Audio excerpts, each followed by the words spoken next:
Welcome, welcome. Happy holidays from Lifeway Mobility. As you are entering into our webinar, we ask that you go ahead and in the Q&A feature, put your name, put your title, and where you are joining us from, because we like to know who's there in our audience and interact with you throughout the webinar.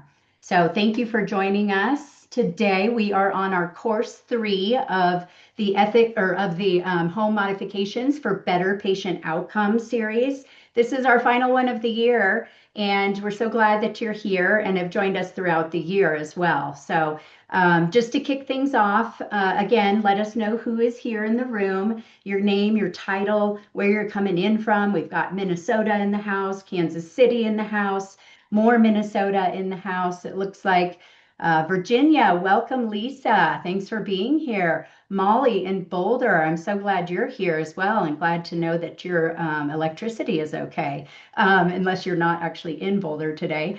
Kansas, Overland Park, I've got deep roots there. Colorado Springs, Aaron, thank you for joining us.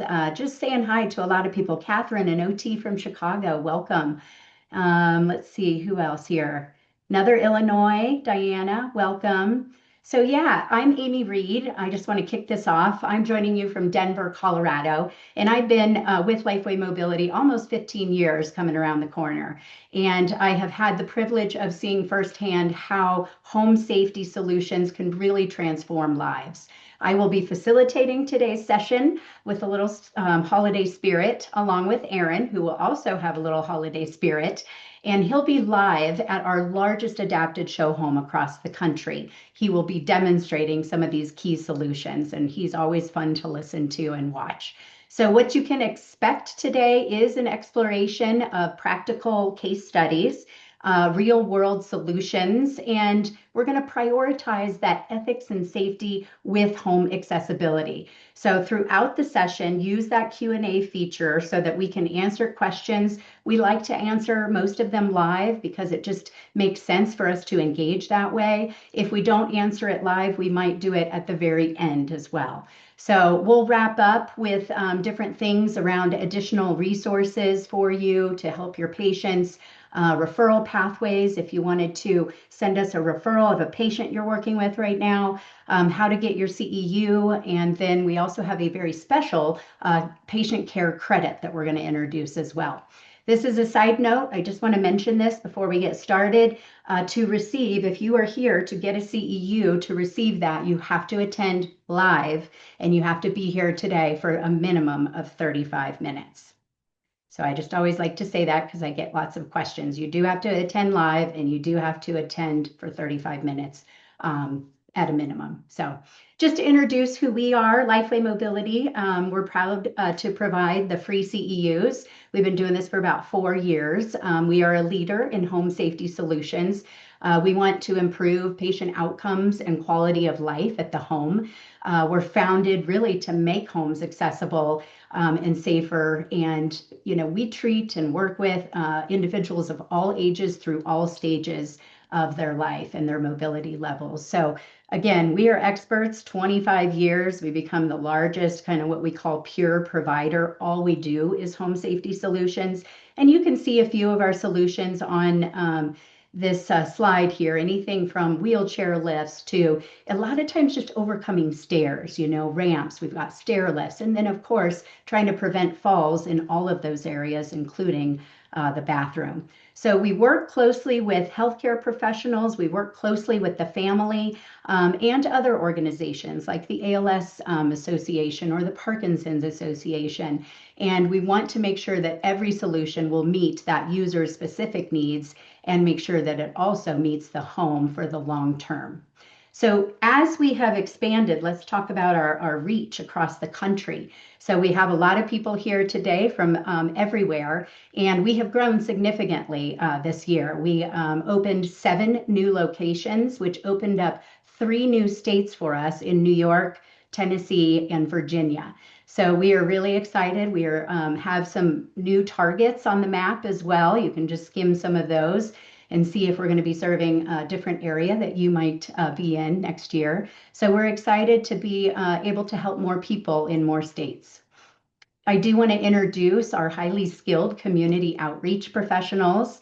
All of them specialize in connecting with you, our local partners, and really ensuring the best outcomes for those that you serve. So these dedicated professionals are an extension, think of an extension of your clinical team, helping you bridge that gap between that hospital or rehab to home. Or if you're serving people in the home, to help them keep in the home as well as prevent falls.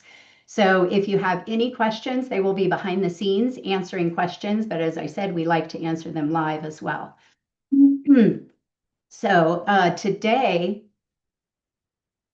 we're going to go through these learning objectives step by step. We talked about, the live demonstrations. We're going to do a mix of that learning and then the real life case studies. So let's just get started and explore how ethical and safe home modifications can protect that patient autonomy and accessibility and reduce risks, ensuring better outcomes and a higher quality of life. So let's talk about patient autonomy. Balancing that autonomy and safety after hospital discharge really is crucial. Studies show that approximately 20% of patients experience an adverse event within the first 3 months after a rehab or hospital discharge. And some of these can absolutely be prevented. So obviously, discharge against medical advice can lead to increased risks of readmission and mortality. But patients do have the right to make their own decisions, even if they choose to decline home accessibility solutions that could reduce that fall risk and improve mobility. The challenge is really, how do we balance the respect for that autonomy with our responsibility to ensure that safety? Let's talk a little bit about the financial constraints. Not all patients have the means to afford essential home modifications. And so there's ethical concerns that arise when access to safety really depends on economic status, highlighting the need to explore funding resources and of advocacy as well. So finally, let's talk about family versus the patient decision making. In some cases, family members or caregivers may push for home safety solutions that the patient does not want. And that creates that ethical tension. It's crucial to navigate these situations with clear communication and, of course, that patient-centered care and informed consent. To better understand all of these real-world implications of patient autonomy and the right to refuse treatment, let's look at a case study. I'm going to introduce you to, this is Mr. Thompson.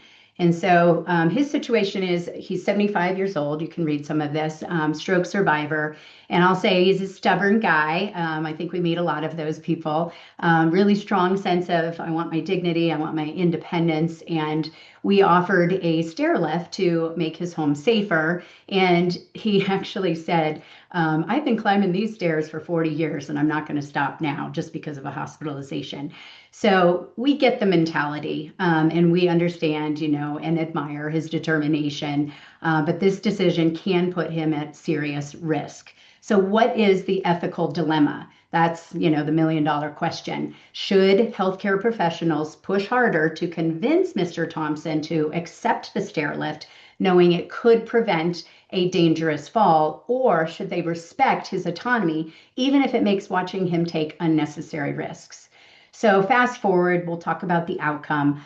2 weeks later, unfortunately, he took a fall. And I like to say that proves that gravity can always win. And he went back in the hospital with injuries that could have been avoided, as we discussed earlier.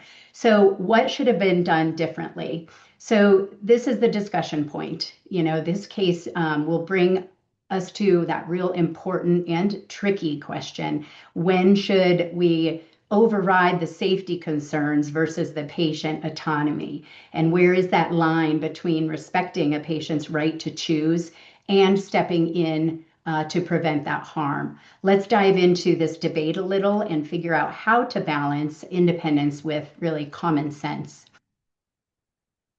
So patients do have the right to make their own choices as long as they understand the risks and aren't putting others in danger. Our role is to guide them toward these safe options, like, hey, let's try a stair lift on a trial basis. I know, Mr. Thompson, you're not into this right now. You think you don't need it, but we really recommend that you try it. We can do a trial basis. We can rent you a stair lift. We'll find a provider, and we could have prevented that fall if he would take that on a trial basis. So having that conversation, involve the family in the decision, and or suggest less invasive changes, such as handrails. Put up an extra handrail on the stairs, not just one side. So if there is cognitive decline or there's poor judgment, that's when an ethics review or intervention may be needed. So one tough reality is that Medicare doesn't cover most home safety accessibility solutions, which can make these conversations really hard with your patients or your clients, especially when those families don't have the financial means. So we really encourage healthcare professionals to involve a home access provider early.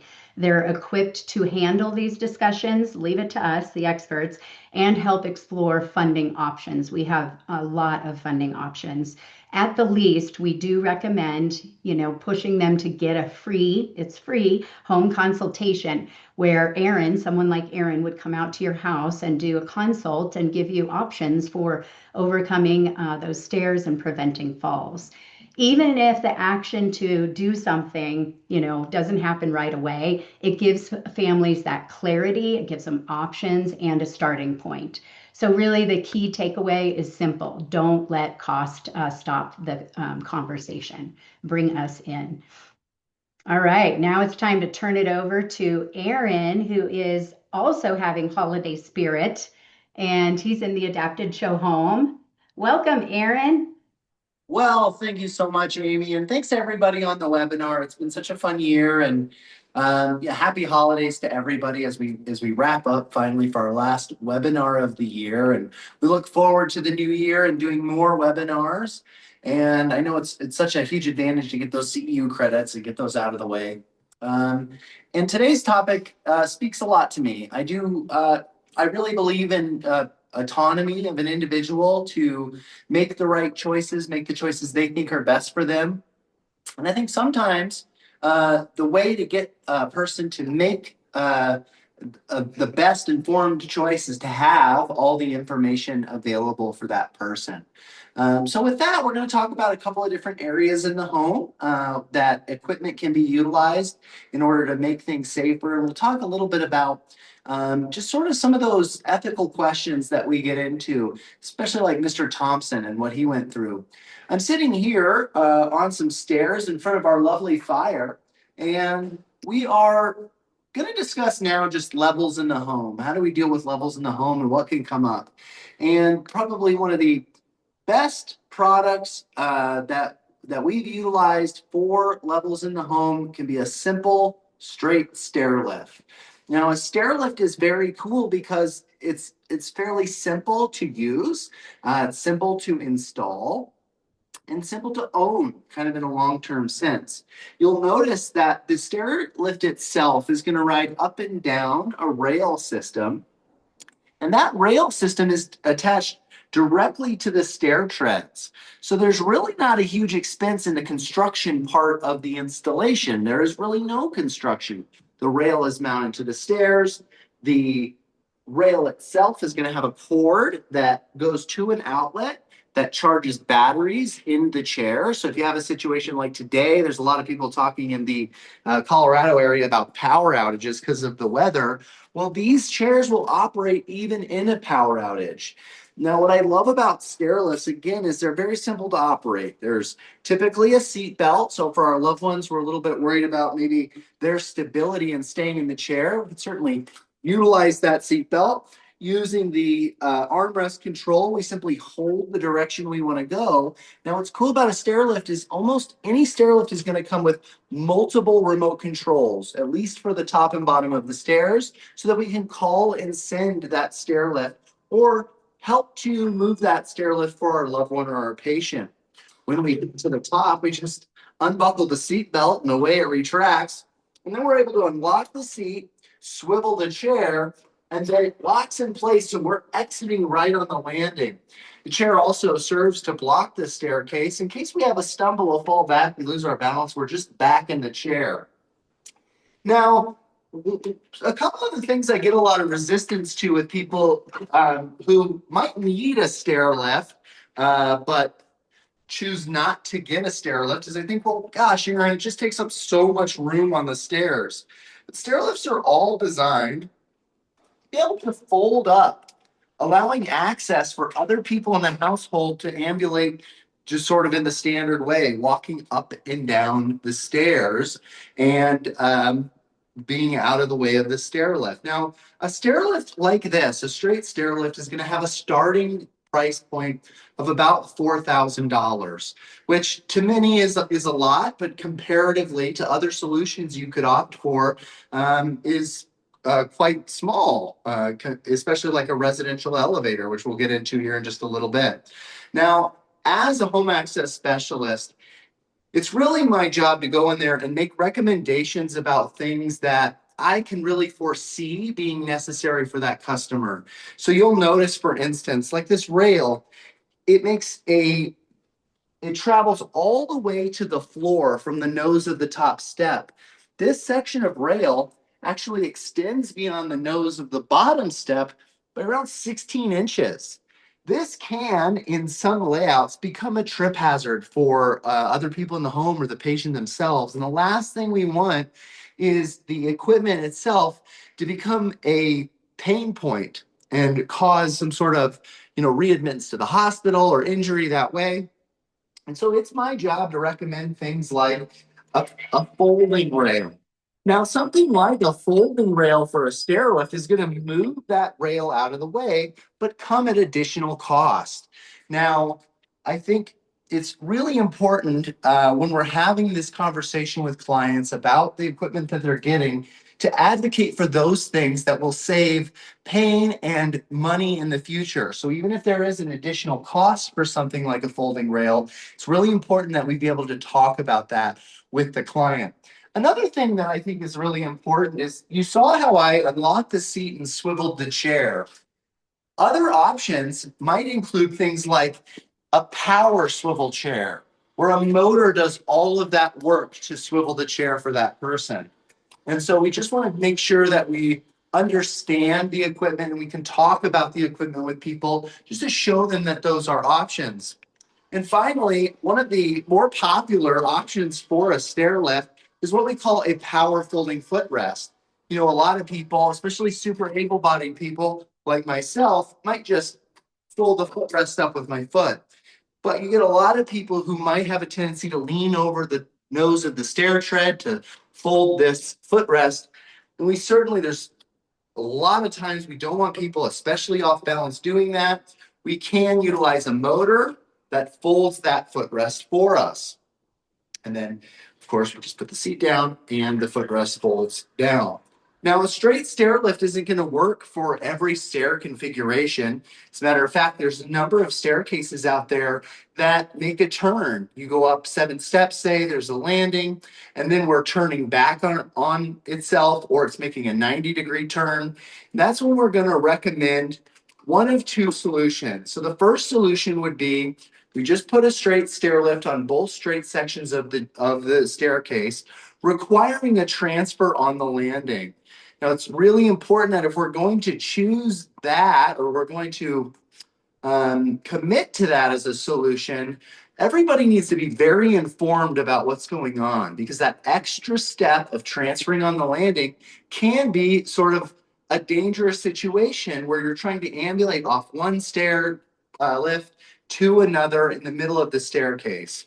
A curved stair lift allows us the ability to install a custom rail that fits nice and tightly to the wall that can actually make a turn so that I don't have to get off of my chair to get onto another chair. Now, we run into a specific issue with this, and Amy touched on this a lot, and we're going to keep talking about it, but that's just cost. So a curved stair lift like this is typically going to start around $12,000 to $14,000, sort of depending on configuration. They can be as much as $20,000 if it's a complicated staircase, where you might say, well, I could just put in two straight stair lifts and I'm only at $8,000. But what we really need to be able to explain and to show is that while it may be less expensive to go with a solution like two straight stair lifts, it's certainly much safer and can have a longer term, be less costly to do something like a curved stair lift. And it's interesting. I've had this come up with things like residential elevators, like we have over here, where a residential elevator might have a starting price of $40,000 as opposed to a straight stair lift of $4,000. But the homeowner, who might be the patient, says, well, I definitely want an elevator. I want to use an elevator. I think they're much cooler. And they understand the price point. But perhaps the adult children don't want their parents spending all that money on an elevator. And so there's friction there between the adult children who think, mom, you could just get a straight stair lift. That's gonna be fine. That'll work. And mom says, no, I really want an elevator. Or you might have the reverse situation where, say, somebody is full time in a wheelchair, they've advanced mobility issues. Well, getting a transfer done from your wheelchair onto a stair lift can be quite taxing. It can be exhausting to do. It can be unsafe to do. And in those cases, it might make sense to have a residential elevator where that's what the adult children want or the family members want. They want the highest level of safety. But then the patient themselves wants to go with a less costly solution. And so, in order to make sure that we're giving the people the autonomy that they deserve, I think the biggest way that we can help is I, as a home access specialist, in combination with the family and healthcare professionals, we can present all of that information for an informed decision. And that way, at the very least, the patient feels involved in that decision-making process. They feel like they've maintained that autonomy. Residential elevators are great. There's traditional elevators that can hold 1,000 pounds. They travel in a hoistway. They can go 5 stops if you have a super tall house. There's freestanding elevators that don't have quite the same weight capacity, or they're a little bit smaller, but don't require near the same construction. There's a bunch of equipment out there that we can look at, but it's just important to have the right people who know what they're talking about give that information. And with that, it looks like we might have a question. Is that right, Amy? Yes, thank you for letting us jump in here. So we've got a question from Jane here, and she's asking about when you say involving the family, the patient, and the healthcare professionals, in your experience, how do you involve that patient when they're in the hospital and haven't discharged yet? Oh gosh, it can be tough. So, I mean, I have gone to rehab facilities and met with the family and with the healthcare providers. It may be something where we set up a Zoom meeting. Now, of course, there are times where it's going to be very hard to involve someone maybe who's recovering, and that makes it very difficult. But certainly, there have been times where we'll travel to the hospital, to the rehabilitation center, so that we can have that discussion, show what options are out there, and hopefully get that equipment installed prior to discharge so it's ready to go when they are. I hope that helps a little bit, Amy. Do you have any thoughts on other ways that we could involve everybody in that discussion? I think you covered it, from being on site, at the rehab or the hospital, to being at the home and doing a FaceTime or a Zoom call where the patient can be interactive. I remember the one time, Erin, we had such a good relationship with an occupational therapist. She had you come to the hospital, and when she referred you to him, he gave you his keys to go out to his house and bring him back. And so he was involved in all of it. He might not have been physically there, but he trusted us enough and trusted you to go to his house on your own and do the evaluation. Remember that? Yep. Absolutely. And always willing to do that. We're always willing to do that. I know that all the home access specialists with Lifeway Mobility, but really anybody who has chosen this as a profession is quite likely going to have that same motivation to make sure that we loop in those decision makers and the people that are being impacted by this stuff. So that's a great example, Amy. And I totally agree. So with that, levels in the home, just be aware that there is equipment out there that we can install. We have the resources and information necessary to make that decision. With that, I want to transition a little bit into just a little bit of bathroom safety, and I want to talk about what seems like one of the more simple things that we could install or that we could pursue, and that would be a grab bar. So far too often we allow people or we just ignore the fact maybe that a loved one of ours or a patient of ours is using something to say get out of the shower or to get up from the toilet that is in no way rated for a person's weight, like a towel bar or a toilet paper holder, and they're using that to get up and down or in and out of a shower, which is very unsafe. And so a lot of people have these views like, well, I don't want my bathroom to look commercial. I don't want it to look like a 7-Eleven restroom area, which is very understandable. And by listening to that patient, it's oftentimes you can draw out those concerns like, my gosh, I've been using my towel grab bar for 30 years in this house, and I don't really hold on to it that heavy. I just kind of use it to stabilize myself. Well, in the event that you do need that to function, to hold your entire weight, you're going to rip it right off of the wall. You're going to be injured. And then there's going to be drywall repair. So nobody wants to go through any of that. So it's important to be aware that we've come a long way as far as grab bars. And if I can take you over this way, so the neater, the cooler grab bars out there are going to be what are called integrated grab bars or dual use grab bars. By gosh, this might look like a towel holder, but when I remove the towel, it's clear this is a full on grab bar that I can use to pull my full weight on. Now I can use one of these, and I love this display because we've got this displayed with the towel bar grab holder, but wait, there's more.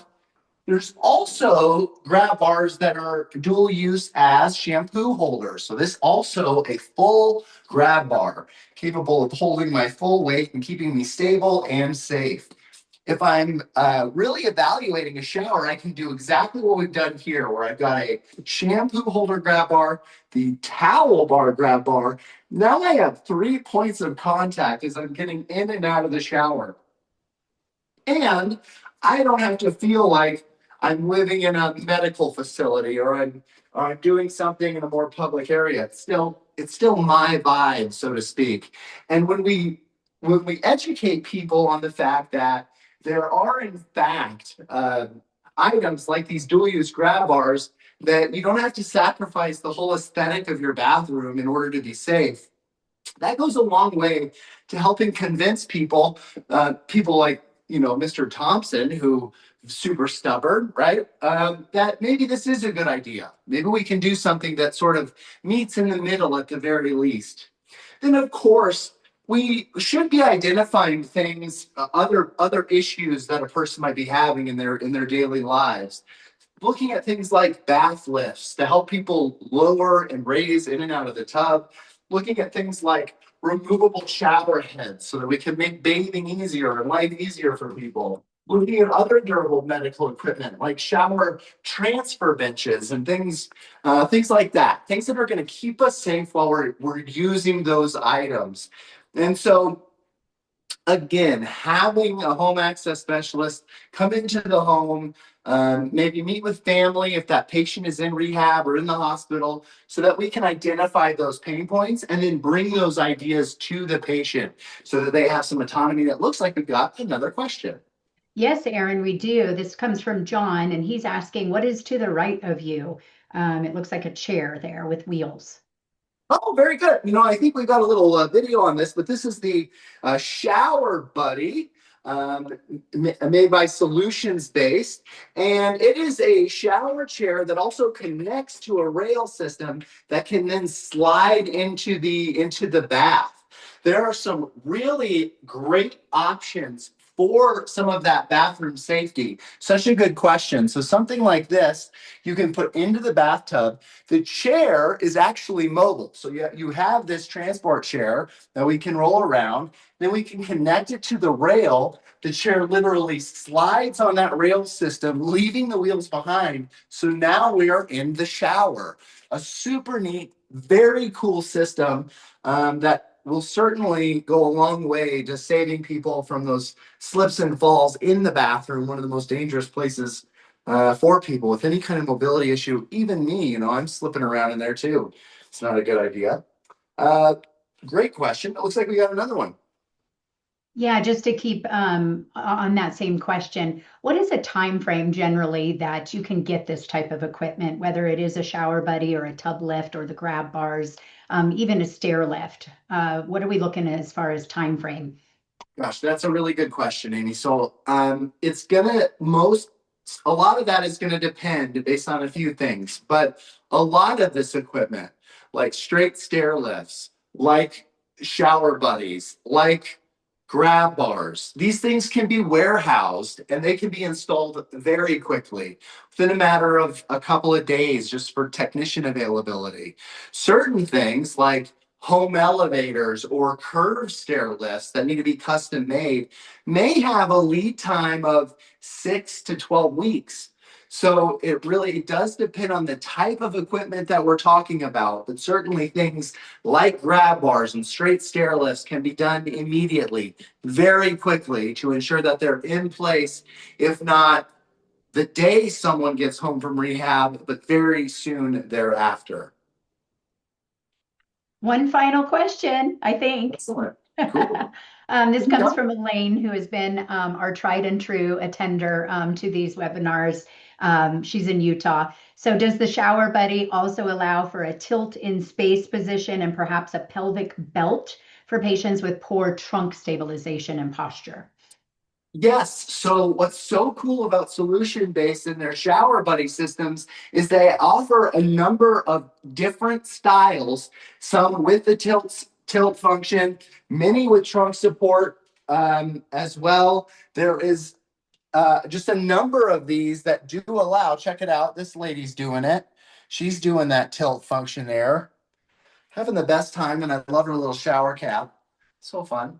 And so, yes, I highly encourage anyone on the webinar today to look into solutions based because the shower buddy, the bath buddy systems are phenomenal for that. They really have tried to think of everything for people of varying mobility issues. And so, I definitely think that's a worthwhile thing to look into for sure. All right. So with that, then I want to take us out into the patio for a discussion about getting in and out of the house, which is sort of fundamental to getting home from rehab for sure, from the hospital, and some issues that we run into with some of that equipment. So we're going to head out right out of this front door.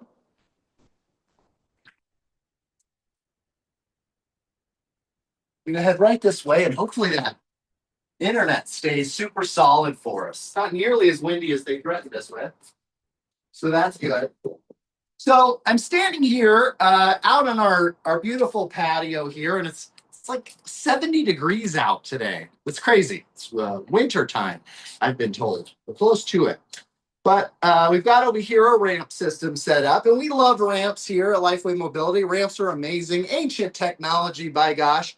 But one of the things about ramps is that an ADA slope ramp requires that you should have a foot of ramp for every inch in rise that ramp has to travel. Oftentimes people are getting in and out of their house mainly through a garage, say, and garage space is precious and limited. When you have a rise of, say, 30 inches, that would require 30 feet of ramped material in order to get in and out safely.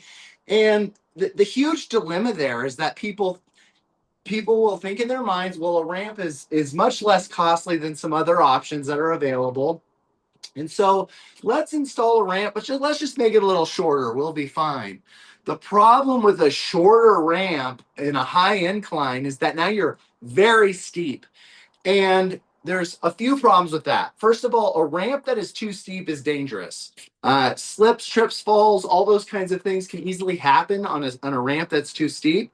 But also, in my mind, it really disincentivizes the use of the ramp. And so you're not going in and out of the house as much as maybe you'd like to, because it's terrifying to go up and down this roller coaster that it's installed on your door into your garage. Something we would absolutely do not recommend. The other thing I have here, which is sitting right here, is a portable ramp. So if you've got, say, let's say a 20-inch rise going into your house from your garage, a modular ramp might cost somewhere in the ballpark of $3,800 to $4,800, something like that. One of these portable ramps you could pick up pretty easily online for $800-900, and that's all well and good, except for the fact that these portable ramps, they just by the very nature of having to move them around, can't be that long. So you might have this one's a 7-foot portable ramp. If you use that on a 20-inch rise, the ramp slope is going to be extremely exaggerated. Plus, there's no handrails to hold on to. This is really like a make-do solution that people will use, thinking they're going to continue to use that. They can move it out of the way. But then it's super dangerous and you get injured. So understanding that what these portable ramps are for really is, to take over to a friend's or relative's house to temporarily use sort of on a case-by-case basis. They're not really supposed to be used for your long-term solution for a rise that's much higher than the ramp length of a portable ramp will support. I say all that to get to something, which is there is a device called a vertical platform lift, and it's right behind me here. A vertical platform lift is just an incredible piece of technology. And what it allows is for vertical travel. So on a standard setup, you'd have a 3-foot wide internally by 4-foot deep platform. And simply with the push of a toggle switch, I can now travel that vertical distance in a device that only takes up about a 5x5 area, not even quite that big. These platform lifts will hold 750 pounds. Many of them are battery powered. They're simply plugged in to keep the batteries charged, much like you'd use a stair lift so that you can continue to use it even if the power goes out. The problem with a vertical platform lift that most people see is that it's more expensive than a ramp. A typical vertical platform lift is going to have a starting price around $12,000. There might be some modifications that are required in order to install it. So you might have a price point of, say, $18,000 to install a vertical platform lift. With a little bit of construction needed, that'd be included in that price. But, I think that one of the big themes here today is it's not necessarily about doing what's the easiest digestible price for safety. We have to look at what that person's going to be doing. Are they going to have a better quality of life if they feel more comfortable getting in and out of the house using something like a vertical platform lift versus a very steep ramp? And that's something that, we all want to think about. Now, I don't want if a vertical platform lift is the perfect solution, to be the enemy of a good solution. So I think Amy touched on this earlier, but so many garage steps that I've seen are just steps, no handrails, no nothing, just a couple of steps that get into the house.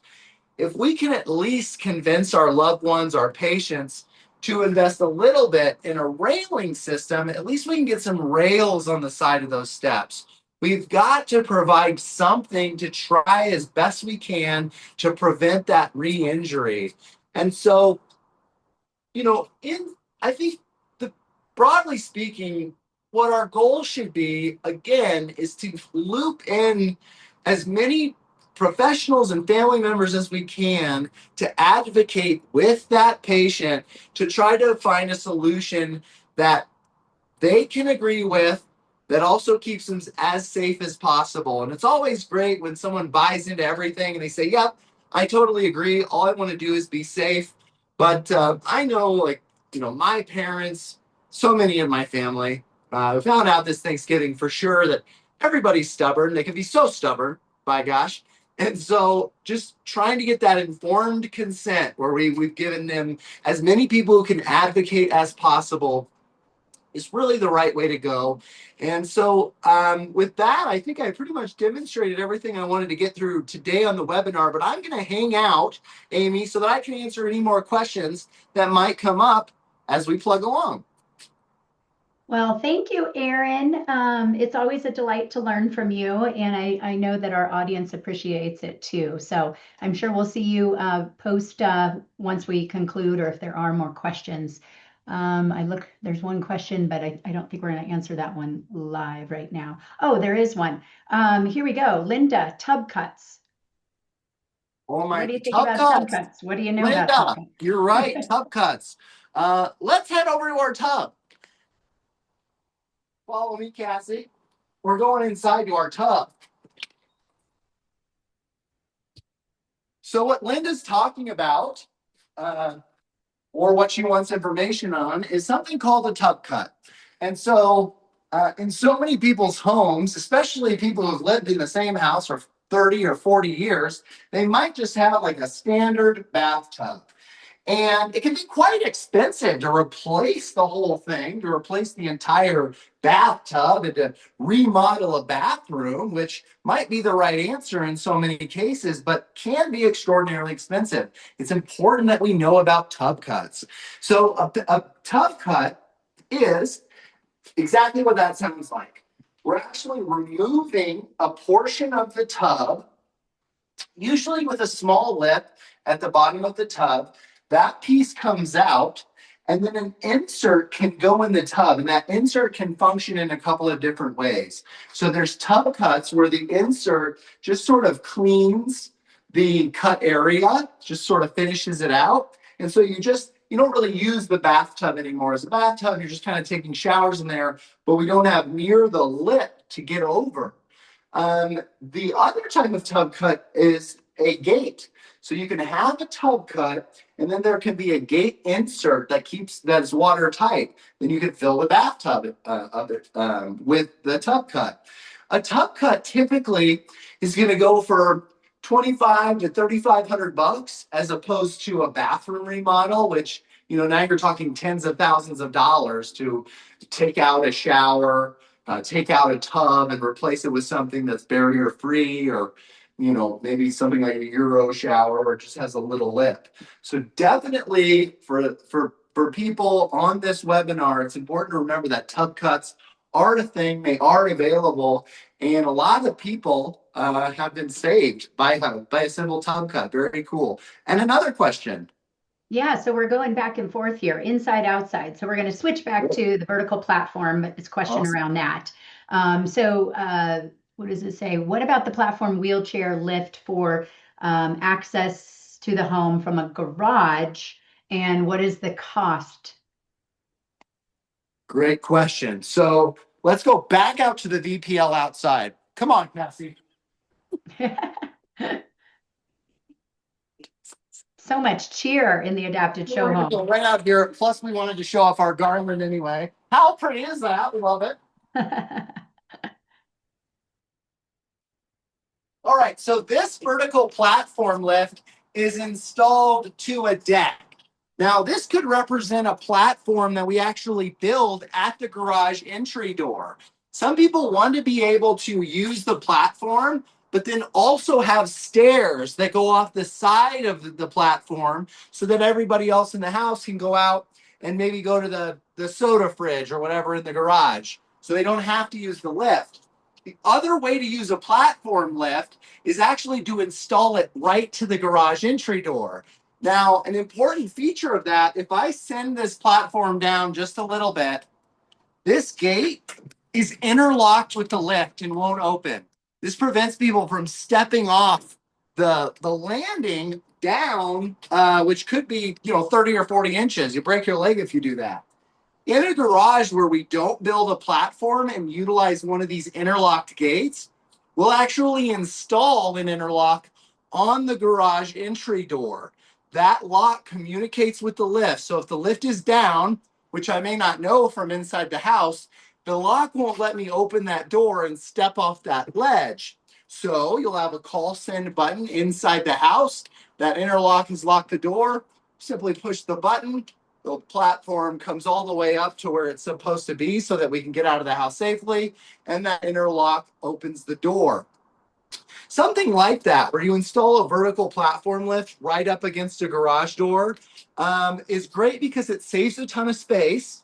So you probably can still park a car in the garage or two cars in the garage. And you're looking at a price point with the interlock and the lift and the installation somewhere in the ballpark of about $14,000. Well, I Any think other questions, Ray? yeah, I think you covered it. Oh, Janice is asking a question. She's local, like literally right behind you, over in Fort, what is it called? That fort over there. Anyway, uh, yes, thank you. So she says it was interesting, tub cuts versus a walk-in tub. Um, and we used to have that in the Denver show home, but we don't really have it right now. It's fun learning based on these questions, Aaron and Amy's responses. Oh, she's just making comments. Hi, Aaron. Hi, Amy. Thank you for this portion and for the entire webinar. So thank you, Janice, for being here. We just appreciate the years of support that you have given as an occupational therapist. So, Fort Logan, thank you. So yeah, with that, Aaron, I think I'll jump into a few more things on this side and we'll see you at the end. Sounds good. We'll stand by. All righty. So I'm going to take you back to Aaron, kind of introduce that solution-based and the shower or tub buddy. I wanted to give you some real live interaction with that and learning. I won't play this whole video, but I wanted to have this play for you to really learn transfer range about the shower buddy. For someone doesn't want to remodel their bathroom, or maybe remodeling is not an option because they're renting. The nice thing about these systems is that they don't require any tools, and you can actually put one of these together in less than an hour. So this is the SB1, and I'm going to be showcasing it in a shower stall where the opening can be as narrow as a 24-inch door. Okay, a little bit about the chair. The chair rolls around the house like a wheelchair.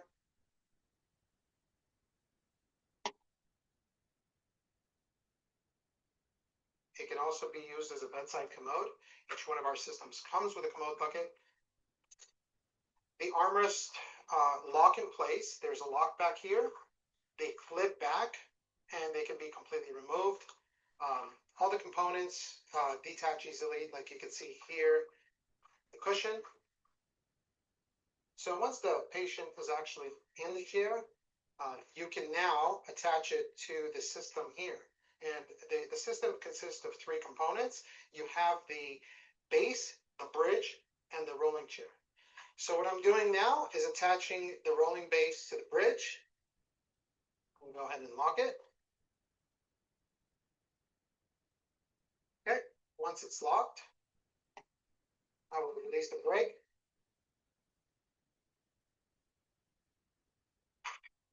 Slide back. Sorry, technical issues. Detach the bridge. Once the bridge is detached, you can swivel the seat so you're facing the shower controls. You can also close the shower curtain or door, or the caregiver can get closer to the patient. Now, if you have a wider shower stall or a tub, we have the SB2 and the SB2T. The T stands for tilt. This particular model right here is our SB2T, and notice how the legs slide into the tub with the chair. And this is the only system currently in the market that can allow a patient to transfer into the tub without having to lift their legs. because the legs travel with you. Once the patient is in the tub, same concept. You can actually detach the rolling base, and you can see here it consists of 3 different parts: the rolling base, the bridge, and the tub base. And currently the seat is on the tub, so what I'll do is attach it back.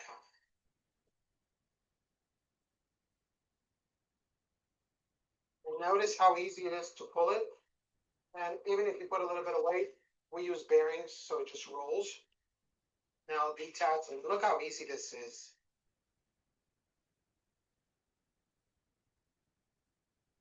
Also, the tilt allows for easy washing from underneath. So this is our most popular unit. The difference between the 2 and the 2T, again, the 2T tilts, the 2 slides without tilting. So you'll have to lift the patient legs over and into the tub. Okay, one very important.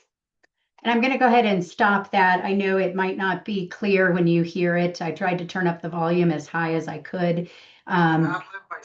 And hopefully, I think it's just a combination of how it was recorded as well as just all the technology together. So in the recording, when we send that in the email post the webinar, you might be able to hear it better. So hopefully that's true.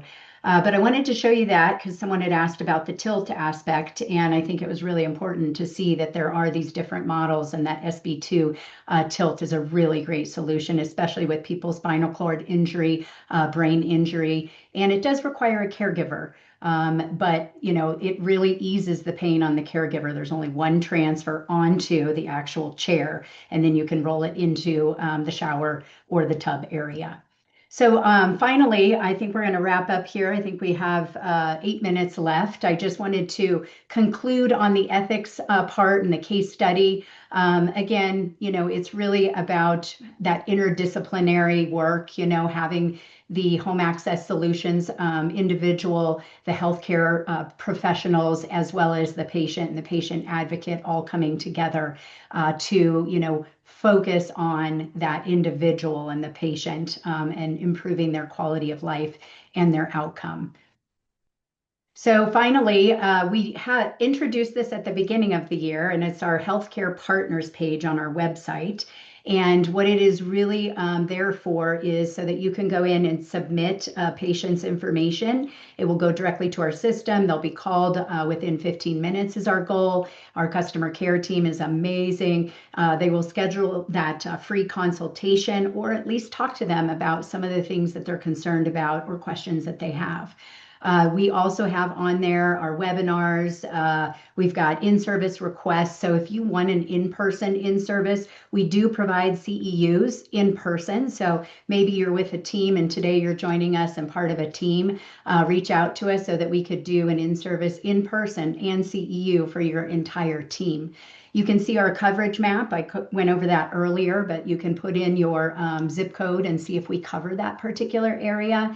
And then the trusted resources and funding, I'm going to go over here in just a second as well. So here is what that referral form looks like. And it is minimal basic information, giving us the patient's, you know, phone number, email, their name, and then what they're looking for, what you're recommending. And then, of course, give us your information as well, so that when we call, we can say, Elaine gave us your information, wanted us to call and talk about a home safety consultation. And specifically, you know, you're looking at overcoming stairs and preventing a fall. So that's kind of the rhythm and how it goes. Our outreach team does have these QR code cards as well as magnets. So if you want some of those in your therapy gyms or anywhere that you're working with patients, you could scan to get that free consultation or this form and just have it right in front of you to make it really easy. We want you to have the easy button. This is the funding resources. I saw some questions about funding, and this is always, you know, the biggest question we hear is how does my patient pay for it? We are not a DME company, and so we, you know, DME companies will work with Medicare, Medicaid, and get DME equipment like wheelchairs, hospital beds, oxygen tanks, that kind of stuff covered through Medicare, Medicaid. That is not us. And so we don't work with Medicare in that way. Medicare does not work with home access solutions that are in our space. They see it as an improvement to the house and not a medical necessity. And so that's the unfortunate news. Now, I also saw a comment about someone had referred, and we talked to them about funding. We don't have funding sources in every single state that we're working in. And so there are some states that have really great funding sources. I know here in Colorado, we have a whole list of them on our website. So when you go to this funding resource page, you can click on Colorado funding sources, and there's a whole list there. And so this is something your home access specialist like Erin would share with the patient. Go there, see if one of these sources could help you out. We have seen a numerous amount of them be able to help. Maybe not cover the entire amount, but a portion of it. And so that's really helpful. We also are focused on the big A word this year, the affordability. And so we have introduced that traditional funding where there's no interest for a period of time. We also have an internal grant program if you qualify for that. And so we will talk about all these different funding resources. Unfortunately, again, Medicare, sees all of this as a home improvement. And so thank you. This is kind of closing here. I just personally want to say thank you for being a part of Lifeway's 2025 CEU Webinar Series. We really hope that these courses have supported your licensure requirements and helped you apply some of these home safety solutions to your patients or your clients. You are going to receive a brief survey. It's in a separate email. It takes less than a minute to complete, and we are offering a little incentive, a holiday gift. The first 100 responders will receive a $10 gift card to Amazon as a thank you. We have had over, I want to say, like between 4,000 and 5,000 clinicians, healthcare professionals across the country join us this year, which is really exciting. We appreciate the opportunity to reach you and offer these free courses. Looking ahead in 2026, we will be offering CEU courses. They will be every other month starting in February. So again, thank you for your engagement. We love that, your time and your dedication to your patient care. So as the final wrap up, just to remind everybody on getting your CEU, 1, you had to attend the live webinar. 2, you had to be here for 35 minutes. And we look at all this stuff post the webinar to determine and qualify you. And then we send you an email, and we send you an email if you qualified that gives you the CEU instructions. You have to actually get that on your own. So it's a learning platform. You create an account, you create a login, you go in there, you take a test, and then you get your CEU and you can download it. But all of those instructions come in that post-webinar email. We will also have the live recordings on that and any funding resources and referral process on there as well. You can expect that email within the next week. So just to set that expectation within the next week. So I think we are right on time here. And Erin is back by the fire, I see. And hello, Erin. Hi there, Amy. Yeah, we're just standing by for some extra questions. Having some hot cocoa by the fire. Oh my gosh, I want some. Extra marshmallows for me, please. Exactly, me too. Yeah, if you have any extra questions, I think we have still a lot of people on here. We've got a couple minutes left. If you are leaving us, happy holidays, Merry New Year, all the things. I hope that you have a memorable holiday season. But if you have extra questions, Marlene Rip says thank you, very informative. Ann Witherspoon says the same. I think Ann is with CSA, I'm pretty sure. So thanks for joining us today. Janice, of course, says happy holidays. She loves the Santa hat and the fireplace and all the decorations. So sweet. Molly says thank you. Leah says thank you. Linda, we appreciate it. Gosh, we should be thanking you more. Elaine, thank you, Amy and Erin. Always a good webinar. Happy holidays to you and your families. It's the double A team, the A team. We have so many people behind the scenes to recognize as well. So Carly was on today and Ashley, both outreach in different areas, Colorado Springs, Utah, Phoenix, as well as Texas, Dallas, Texas. So thank you, thank you. Detroit, Michelle. I want to say it's on the radar is what I'm going to say. I don't have a specific time, but it is on the radar and hopefully next year. Halimo, Brandy, thank you, thank you. Mary Lou, thank you. All of these wonderful thank yous. That's what I thought, Janet. I thought I was thinking it was Ann Witherspoon with CSA. So I saw you come on as well and talk to Carly. So I hope you guys get connected there. Elaine Carly is your rep, and if you just email her, it's Carly, Karli.Johnson@lifewaymobility.com. So again, that's Carly with an I, Karli.Johnson. Oh yeah, Ashley's going to give it to you. I don't know why I didn't type it, but yeah, she's doing Utah right now. Lynn, you are so welcome. Shannon says thank you. We've got Linda, Metro New York City. We cover Long Island and northern New Jersey, so I don't think it's going to be Metro at this time, but we're really excited to be on the map in New York. So keep asking, keep coming. How do we access the questionnaire for the Amazon gift card? I love that. We are going to be sending out a survey. I would say it's going to come out this week. I've already put it together and we are sending it to everybody that registered this year for the webinar. So just watch for it in your email, even in your junk email. Type in something with CEU or webinar and that subject line might come up. So yeah, we would love for you to give us your feedback. It really is for us to improve these so that we can continue to provide good content that you guys need.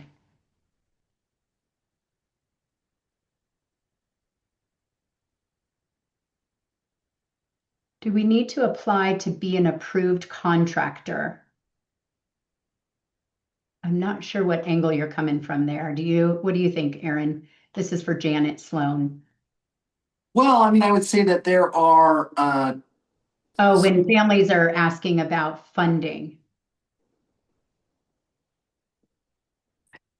Actually, I'm not sure. I mean, I know that some branches might use subcontractors for certain construction parts of jobs, but it doesn't sound like that's what we're talking about.